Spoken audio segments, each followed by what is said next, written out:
Habla María. Buenos días, República Dominicana. Como siempre, es un placer estar aquí desde nuestros hogares, pero estamos acompañándoles. Buenos días, patrón. Buenos días, Pedro. Muy buenos días, María, compañero y hermano Pedro Jiménez. Buenos días. Señores, volvió el patrón. Como siempre, al pie del cañón. Saludos a todos, saludos a la República, saludos a todos nuestros compatriotas allende los mares. Es siempre un placer, un privilegio llegar hasta sus hogares. Nosotros también en esta oportunidad desde nuestro hogar. Así es. María, permítame definir, tú conoces las cifras que dio el doctor Sánchez Cárdenas ayer, los casos que nos afectan ya, el cúmulo de casos, la curva que ha estado viviendo el país, pero yo quiero referirme a la situación mundial. Pedro y yo trabajábamos ayer en la tarde, en Sol de la Tarde, y cerrábamos el programa con cerca de 770,000 casos, ¿verdad? A nivel mundial, y 36,300 muertos. Hoy tenemos más de 800,000 casos, amanecemos. Entre 5 de la tarde y hoy, a las 7 de la mañana, tenemos más de 800,000 casos globalmente y más de 38,800 muertos. Wow, porque habían dado la cifra de 634,000.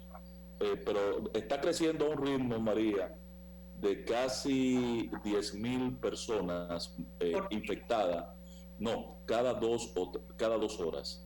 Wow. Y más de 400 muertos en ese mismo periodo. En el caso de Estados Unidos, que es la situación más crítica, yo no había visto un descuido mayor en un país con el nivel de Estados Unidos, que el presidente norteamericano lo que hizo fue ponerse a burlarse de los chinos.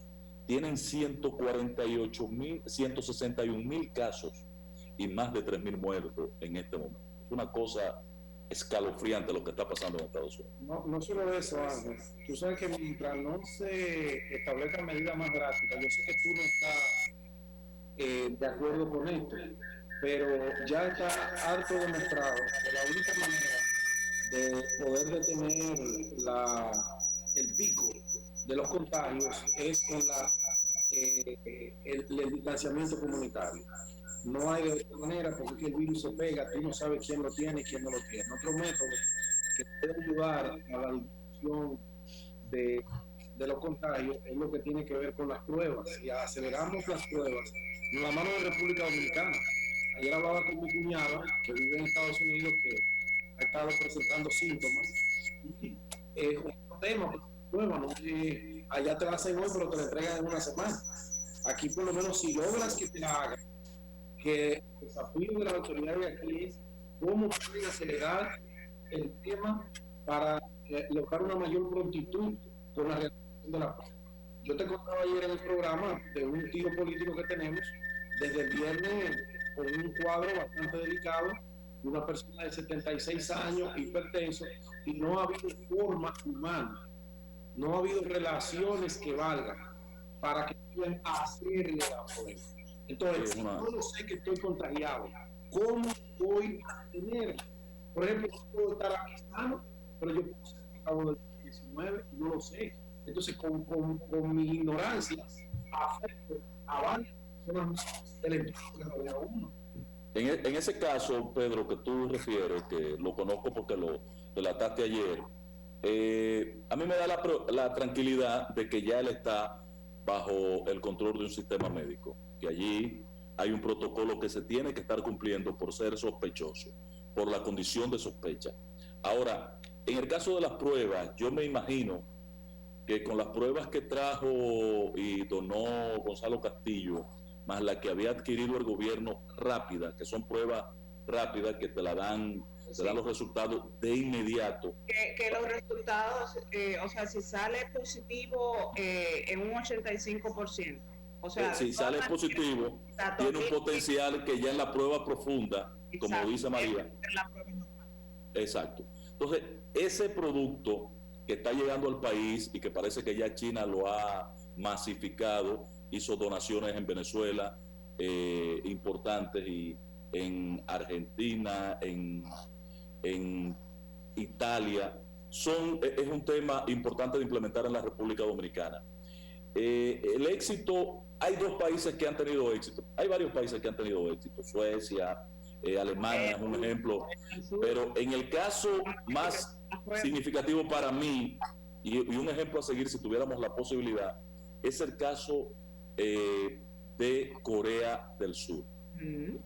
Yo tengo que confesarles a ustedes que hubo un momento en esta crisis que yo me asusté conmigo, porque resultó que llegó Humberto Salazar al país y yo me junté con él. Y después reflexioné cuando vi los números de lo que estaba pasando en Corea. Digo, pero ven acá, a Humberto no lo pararon en el aeropuerto, ni lo metieron en cuarentena, y Humberto viene de Corea. Y entonces hablé con él y me dijo, mira, en Corea han implementado un sistema de hacer casi 15,000 pruebas diarias a su población. Incluyendo las personas, aunque no tengan los síntomas. No, a todo el mundo, 11,000 pruebas diarias. Y entonces, a esa gente que ya iban siendo testadas y que se sabía que estaban en condiciones de salud, le iban diciendo, usted puede seguir su vida normal, pero en esta zona.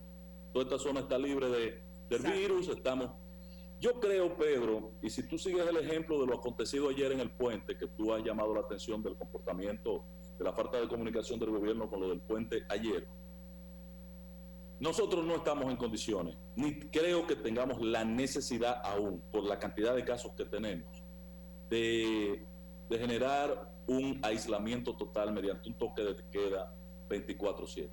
Yo me opongo, creo que sería entrar en una situación peligrosa en muchos órdenes en el país. Lo que sí hay que procurar que la población asuma las medidas que se han estado tomando. Ángel, pero precisamente lo que no queremos es llegar a donde están otros países. No, es que vamos para allá, María. Óigame, señora Costa, el dominicano no entiende. Todavía ayer llegaban muchísimos videos de la gente en ríos, la policía entrando a negocios donde hay gente bebiendo. Ayer vi al ministro un poco, digamos, hasta molesto, quizás decepcionado de la situación que se ha creado en San Francisco de Macorís. Él atribuía el tema a la campaña, a las elecciones, a un festival, a la celebración, y esto no solamente se llevó a cabo en San Francisco de Macorís, se llevó a cabo en muchísimos municipios, porque después de las elecciones muchísima gente se tiró a las calles a celebrar, y yo le decía a un amigo, tú te estás exponiendo a tu familia, estás exponiendo a esa gente que está ahí contigo en esa manifestación y en esa celebración. El COVID estaba aquí desde febrero, porque el primer caso fue diagnosticado. Pero no comunitario, María. El 1 de marzo. Pero no comunitario. No comunitario, pero nadie sabía quién lo tenía, porque, por ejemplo, el señor que decía ayer que murió asfixiado, se le murió asfixiado, una situación muy triste, en el vínculo de su esposa, que habían rogado porque le hicieran la prueba, tenía síntomas desde el día 14 de marzo, y él era presidente de una mesa, y así se fue a trabajar. Entonces, ¿a cuántas personas él pudo haber infectado sin saber que tenía el COVID? Mira, María, yo estoy convencido, no importa lo que digan, puede haber leyendas urbanas por ahí de todo tipo, yo estoy convencido que si el virus hubiese estado circulando comunitariamente antes de las elecciones, el 14, como tú dices, ya hoy han pasado 15 días. Los casos, ustedes van a ver cómo son los casos en los próximos 5 o 6 días. Pero esa curva que hoy tenemos se va a meter en 2,000 números, pero en 2,000 puntos. ¿Usted sabe por qué no se sabe, por qué no hay 2,000? Porque las pruebas están escasas. Sí, pero los casos no se pueden esconder, María. No se pueden esconder, pero ¿cuál es el porcentaje de los casos? La gente está demandando las pruebas. Perfecto, porque hay una histeria colectiva. Muchísimo más los casos. Pero el hecho es, señora Costa, que si para el 1 de marzo se diagnosticó el caso número 1, que se supo que era COVID porque se le hizo una prueba. Entonces, si los síntomas salen o la enfermedad ya el día primero, o sea, 14 días después, puede ser antes o puede ser después. Tenían que estar desde antes de febrero. Vamos a ver la ruta, María. No voy a hacer el ejercicio intelectual de Leonel Fernández, pero voy a hacer la ruta. Yo tengo la curva aquí. Sí, pero déjame decir, ¿qué día? El día primero se diagnostica el primer caso. Que ya se habían tomado medidas desde el más o menos el 23, el 24 del mes, de poner controles en los aeropuertos, poco eficientes, controles en los puertos. Se había venido tomando desde finales de enero, de febrero, se habían comenzado a tomar acciones. Entonces, ese caso se detecta en aeropuertos. Proviene Italia. Detectan temperatura, afectado gripe para el hospital. Le miden, le hacen la prueba de día después y se confirma el caso. ¿Qué es lo que yo digo, María? El italiano tuvo los síntomas después, fue a un centro privado y de ese centro privado fue que lo mandaron al Ramón de Lara. Correcto. Nuestro contagio comunitario viene dado, y ustedes lo han visto, después del caso de la señora en San Francisco. 14 días después tenemos un contagio y tenemos contagio comunitario por los médicos que andaban en el barco. Pero esos son los dos focos comunitarios del país. Yo la compro la versión, María. Pero también recuerda que tenemos 15 días, ayer cumplimos 15 días también después de las elecciones municipales, que aunque se hicieron con la anuencia de la OMS y la OMS dijo que sí, que podía, pero les reitero, ese señor que murió tenía ya los síntomas del COVID, la fiebre, su esposa le decía no vaya, y ellos no se imaginaban que ese señor tenía eso. Si hubiese estado circulando colectivamente el día de las elecciones. Fue que se le hizo la prueba. Eso fue el 14 y las elecciones fueron el 15. Él estuvo trabajando como presidente de una mesa. Para mí, aunque definitivamente mucha gente no lo crea, para mí la celebración de esas elecciones fueron una imprudencia. Y después de ahí lo que vino con tantas celebraciones y manifestaciones en la calle, estábamos demasiado ocupados pensando en las elecciones, en que la OEA, en que lo que pasó, en que la suspensión. Nadie se imaginó la magnitud de lo que venía y la preocupación que hoy en día Claro, María, ya lo habíamos discutido inclusive nosotros. Sí, pero todo el mundo estaba centrado en las elecciones, en la suspensión, en que debían darse las elecciones, y no se podían imaginar que hoy en día todos estaríamos en nuestra casa confinados. Yo creo que ya que nosotros volvamos atrás con el tema de las elecciones, estaríamos navegando sobre un pantano o caminando sobre él. Ahora lo que necesitamos es que con urgencia esas pruebas rápidas lleguen al país. No sé qué ha pasado con el avión de Gonzalo Castillo, que traía una parte importante de esas pruebas. No sé qué ha pasado con las que ha pedido el gobierno dominicano. Y el sector empresarial está disponiendo de los recursos para comprar una parte también. ¿El gobierno? No, el sector empresarial, con la donación de los 263. 40,000 también del PRM. Yo digo, ¿qué está pasando? Si nosotros no comenzamos a hacer pruebas masivas y a aislar a las personas que vayan dando positivo, no hay manera de tú pararle el pico a esta enfermedad. Por ahora es la única medida que te puede parar esto. Mira, tú sabes cómo es que está el averaje con el tema de las pruebas. De 20,000 solicitudes, hay una capacidad para atender 200 por día. Eso es imposible. Tú no estás llegando ni siquiera al 0,1% de la demanda. Mientras que la gente está o tirado en su casa desesperado, o anda en la calle sin presentar los síntomas, porque es una posibilidad que tú estés contagiado, pero que los síntomas no se presenten. Es posible, Pedro, que tengamos un problema también de personal. También habilitado para hacer las pruebas. Yo siento que hay una contaminación en eso, pero hay que buscar la manera de que se haga la prueba el que tenga síntomas. Sí.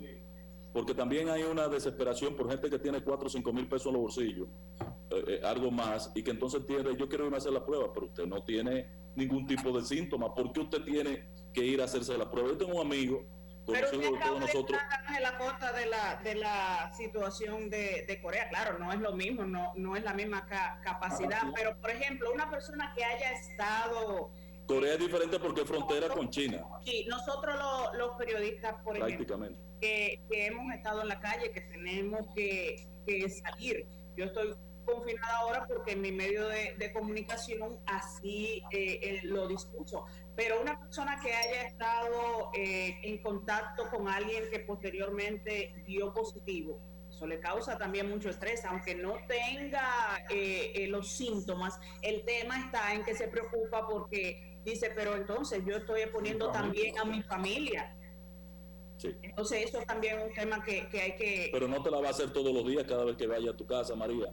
No, yo insisto en que no podemos caer en la histeria colectiva de mandar la prueba si no se tienen los síntomas. Ni aquí, recuerde que ni en ninguna parte lo están haciendo. Contacto con una persona positiva se está aislando, entonces debería hacerse la prueba. Bueno.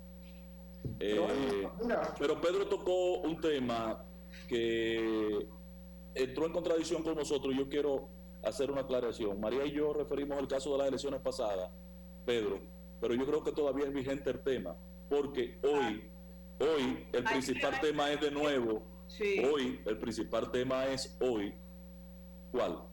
Si habrá elecciones más. Suspender las elecciones de mayo. Dice Leonel Fernández el día de ayer, lo más importante ahora para mí es la salud del pueblo dominicano. Las elecciones son un tema secundario, ya nos pondremos de acuerdo. Me parecen palabras bastante... ¿Me la vas a repetir ahorita, María, por favor? No, incluso yo te hablaba ayer de esa entrevista que tú y doña Consuelo me la boicotearon en el comentario el día de ayer cuando traté de ponerla en Sol de la Tarde. No, yo no. Es raro. Sí, tú sabes, ese nombre a él le causa... Leonel Fernández. Entonces, quiere comprar una pesadilla, no sé, un déjà vu. Mira, le voy a demostrar por qué. Yo vi la entrevista casi completa, interesantísima, incluso veía un líder preocupado por su nación, y cuando estamos en un momento como este, gente con la experiencia que tiene el doctor Leonel Fernández, yo creo que es el momento donde uno debe dejar los sentimientos políticos de lado y prestar atención.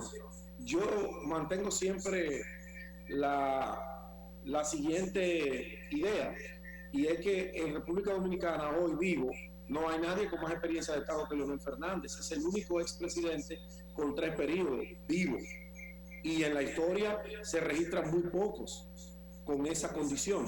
Entonces una persona como esta, que además es un intelectual, una persona que vive leyendo, investigando, y cuando tú veías esa entrevista yo te recomendé que la mirara. Tú que eres un crítico de él, es bueno que la mires para que puedas tener... Pedro, te la puedo mandar ahora mismo. Yo no la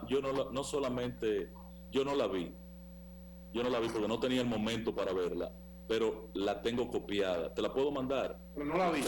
Él tuvo 3 segmentos en ese programa. Yo lo tengo. No la viste, tú no la viste. No, la oí. La tengo en audio. ¿Por qué, Pedro? Porque yo tengo que criticar con fundamento. Pero es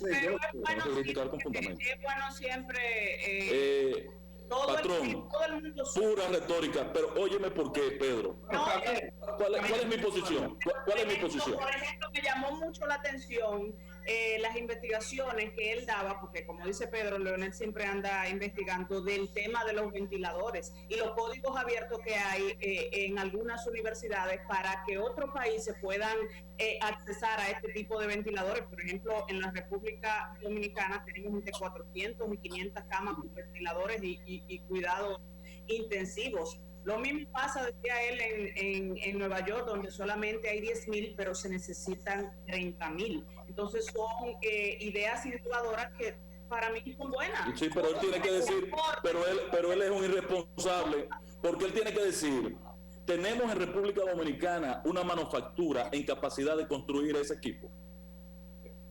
¿De construirlo? Sí. Pero ahí está... perdón, María, no la tenemos, porque los insumos podemos tener los equipos, la capacidad en factoría, en manufactura, de ensamblarlo, pero los insumos para construir ese equipo no están aquí, no podemos construirlo nosotros, como no lo ha podido hacer Estados Unidos, que ha tenido que recurrir a... Entonces Lionel le falta la verdad a la gente y engaña a la gente, emboba a la gente diciéndole cosas con palabras bonitas y engaña a los ciudadanos, pero perfecto. Mi preocupación no es esa. Mira, Pedro. De alguna manera hay que aportar. Mira, Pedro. Sí, con teoría se aporta muchísimo. Lo difícil es entrar a la realidad. Tú puedes dibujar un pajarito, el problema es ponerlo a comer y a volar. Mira, María, ¿dónde es que está la falsía de Leonel Fernández? En su cabeza, Ángel, porque no hay manera de que Leonel Fernández perdóname. Pero usted está en su derecho. ¿Qué dice él? ¿Qué fue lo que tú leíste que él dijo exactamente? No, yo no leí nada, yo vi la entrevista. Pero que tú usaste una expresión, tú usaste una expresión de a dónde están los intereses nacionales, ¿verdad? Debe sobreponerse el interés nacional. María, él mandó a su grupo de abuizotes, de aláteres, a la Junta Central Electoral ayer con una solicitud. ¿Qué solicitud? La suspensión de las elecciones. Bueno, está bien, eso es sensato. Alguien tenía que poner el cascabel al gato, porque quienes hablaban de que se planeaba que había un plan para que las elecciones se suspendieran, que vienen bromando con eso, eran precisamente la oposición, que acusaban al gobierno. Pero ahora el estado de sensatez. Se refirió al tema Leonel Fernández, pero estará en la misma tesitura Luis Abinader, que es el candidato con más posibilidad de alcanzar la presidencia de la República. No creo. Porque en esta ocasión tenemos que poner el interés general por encima del interés particular. Por ejemplo, en estas elecciones que pasaron, mi madre es diabética y es también sufre de hipertensión. Yo le dije y le dije: usted de aquí no sale, usted no va a ir a votar porque usted no va a exponerse. No me hizo caso, porque así son los dominicanos, como quiera, sin mi consentimiento, ella fue y votó exponiendo su vida, María, obviamente. El PRM. Pero en las elecciones que vienen, si esto sigue así, nadie me hace mi salida. María, el PRM, y Pedro tiene razón, el PRM sabe que está viviendo una burbuja. Así. Que comenzó en su segunda ola. Esa burbuja se cerró el 16 de febrero cuando se suspendieron las elecciones. Entonces, si esa burbuja se rompe o se dilata en el tiempo, se puede crear una situación difícil para el PRM, sumado a la potencial éxito que pueda cultivar, que pueda dar crédito al gobierno y al PLD esta crisis si la manejan efectivamente. Entonces, el PRM no se va a sumar a eso. No se va a sumar. Y hay un partido que no puede sumarse a eso. Uno, no puede sumarse. Si van a juntarse para decidir sobre la suspensión de las elecciones, tiene que brillar por su ausencia el PLD. El PLD. Sí, no puede ir a una... Porque el proceso pasado demostró, no obstante las grabaciones que hay de quienes quisieron que se suspendieran las elecciones, no obstante todo eso, la ola que se montó comunicacional de difamación a las elecciones, al gobierno y al PLD, para todo ese partido.